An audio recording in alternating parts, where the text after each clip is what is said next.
Hey guys, Professor Bill, Comic Book University, and Doctor Strange, Fall Sunrise, issue number 2. I didn't do issue number 1. I think I was kind of weirded out by the front cover. Like I say, this cover is far worse, right? The front cover of that first issue is actually really good, and I regret not reading it. It's okay. I'm going to read it after I finish doing this review. Well, actually, I'll probably read it sometime tomorrow, but the point is I am going to go back and read it because I really loved this issue so much. Let's get talking about why. First, let's talk about who made this comic book, which will explain a little bit of why. So, Fall Sunrise, Doctor Strange. Trad Moore is the writer-artist. There's a special guest artist in here also, Jensine Ekwall. And Heather Moore, Trad Moore's wife, I imagine, sister, something like that. I don't know. Doing the colors. And VC's Clayton Cowles doing the letters.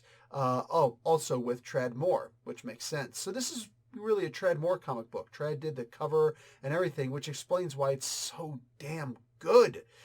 There's some variant covers out here and stuff like that, and yeah, all in all, it's good stuff. And of course, Steve Ditko created Doctor Strange. Little tiny bit of help from Stan Lee. I don't know if I can necessarily explain this issue. I would recommend read this issue, and you could read this issue standalone, and it's amazing. It's out of this world amazing. This is a 4-point miniseries, basically.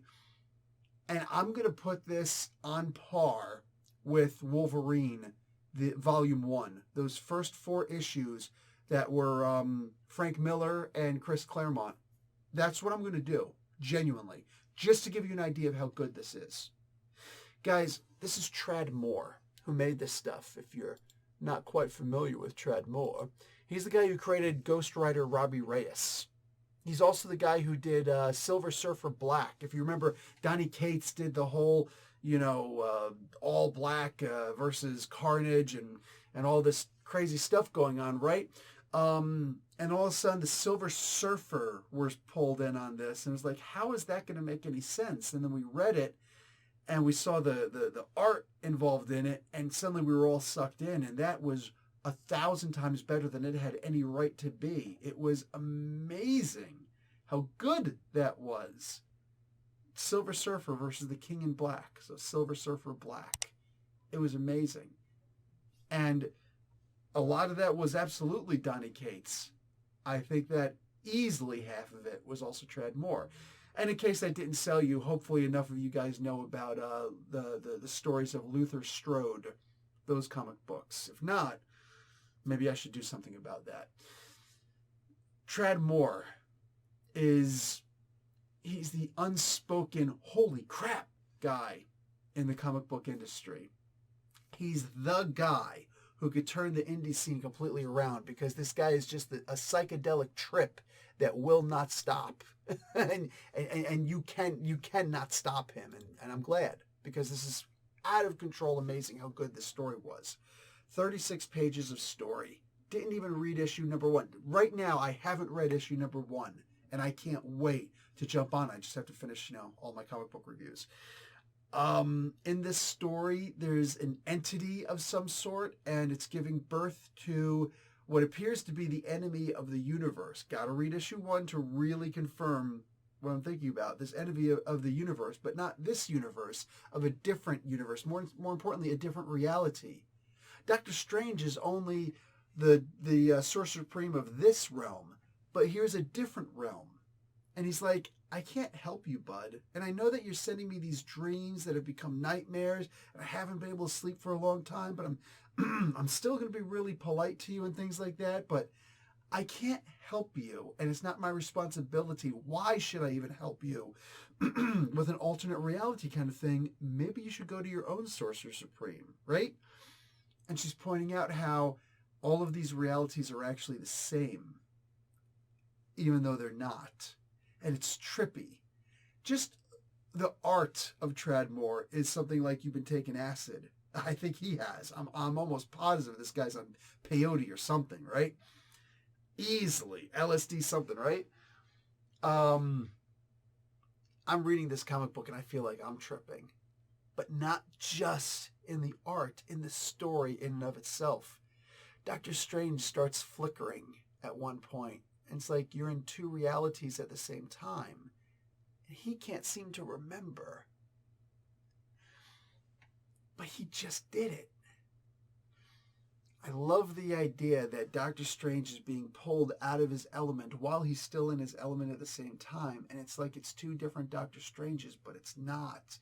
But he has a role to play, which is interesting because it plays off of the idea that Doctor Strange is more than one thing. He's not a doctor of magic, right? His teacher wasn't the, what do you call it, the Doctor Ancient One. His arch rival isn't, what is it? It's not Baron Zemo. Why do I have Baron Zemo in my head? Baron, oh, for crying out loud, I can't remember his enemy's name. You know what I'm talking about, right?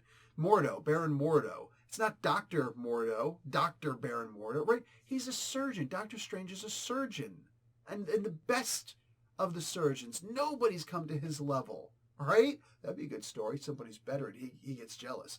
No, it's the idea like he's a doctor, but he's also the Sorcerer Supreme. He has a responsibility greater than the other.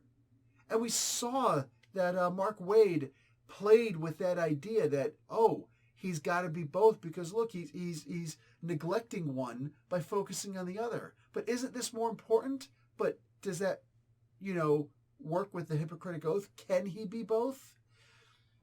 You come to find out that he can't. But the story, and more important, the lesson, which is the story, that's what was impressive about it. Now you look at this. He is still a surgeon. Imagine spending your whole life in one career and it's made you a good amount of money and suddenly you realize, I can't do this anymore. I have to do this instead. Otherwise, our entire reality will unfold. But you studied to be this.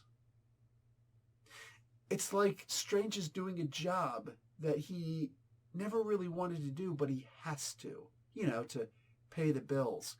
But I always wanted to be a writer or an artist or do something in the arts. Not the humanities, because F the humanities. But you get what I'm saying, right? I'm being a little bit silly. I love that, I always wanted to be a rock guitarist or something like that, right? I just got this dizzy, a Chinese flute, right? And I have no idea. I'm surprised I was able to pull that off. I'm getting better. I've never played a flute before, right? Maybe some of you guys have played the skin flute. Good on you. I've never played the flute before. But it's something entirely new. But I can't make money off of this. It's something I have to do in my spare time. That's pretty much how Doctor Strange is right now. That's how I'm imagining this. He's pulled into two parts. On his reality, he's the Sorcerer Supreme, and he has to defend us against all the bad stuff that's trying to destroy our reality. Meanwhile, his surgeon side can help out over here to deliver this baby. But is it what we think it is? It's messing with our sense of reality. And it's messing with his. And it really feels like we're in Doctor Strange's shoes, or at least standing over his shoulder, behind him, looking down and going, hey man, what are you going to do now? And he's saying, I don't know. That's what it feels like while I'm reading this comic book. That's what it feels like to me. That's a rare thing. I don't usually encounter a comic book like that. So I am even though I know this is Trad Moore, I know what I'm getting into, or at least I know that I'm getting into something with a Trad Moore comic book. I get into this and I'm like, every single time, I didn't expect this. I have some idea of who Trad is. No idea what I'm getting into. I just know I'm getting into something every time I see his name attached to something. And this guy isn't churning out comic books left and right. He's not interested in that. This guy is going to think of something amazing, and he's going to deliver. Period. Full stop. He's going to deliver. And he has again. I got to read issue number 1. And then, of course, I'm going to have to read issue 2 and 3.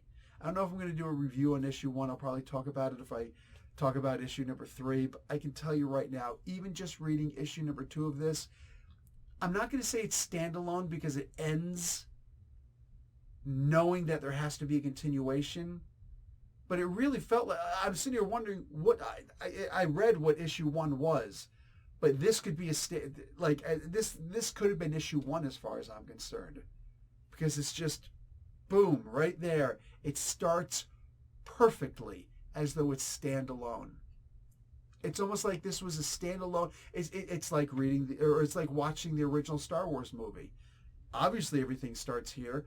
Clearly, nothing started here, but this is where it starts. And I can follow along just fine. And clearly, Darth Vader got away, and there's the Emperor, and not everybody was destroyed. But this story could end right here, or it could continue. That's exactly what issue number 2 of Doctor Strange was to me as I'm reading this. This was so good, expertly done. Kudos. Guys, you got to consider grabbing this comic book and the first issue.